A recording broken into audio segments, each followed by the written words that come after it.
Бұл мектептің реконструкциясы апрельде башталганбыз. Жұмысшылардың саны 100-ге чейин иштеп атты. Реконструкция бұл эми биз фундаментинен баштап, общий крышасын алып, фундамент усиление кылдык, стеналарды усиление швак, полностью отделочный работа жасадык. Сапасына кепилдик беребиз, бардык таза материалдан жасалган.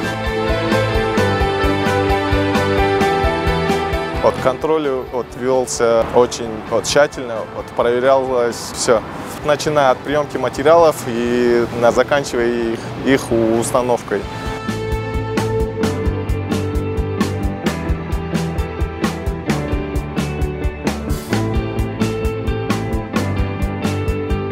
Менин үш жерде эки неберем окуйт. Ушул мектептин ачылганына абдан толкунданып, жөн эле чөгү жок сүйүнүп атабыз. Балдарыбыз да ушунчалык сүйүнүштү. Жыргадыкта эми 3 жыл темселедик. Ошол күндүн баары бир күнчө көрүнбөй келип, мына жаркыраган мектепке кирип, ушинтип откорганыбызга рахматыбызды айтып таазим кылабыз.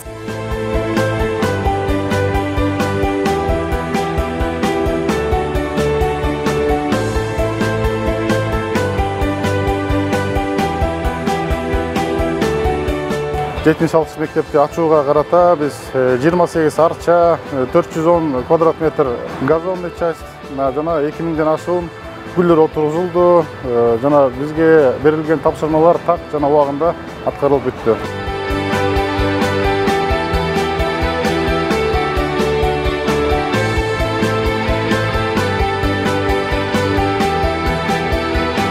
Жетимиш алтынчы мектеп лицейинин окуучулары 2019 жылдын октябрь айынан баштап башка мектептерде окуп келишкен.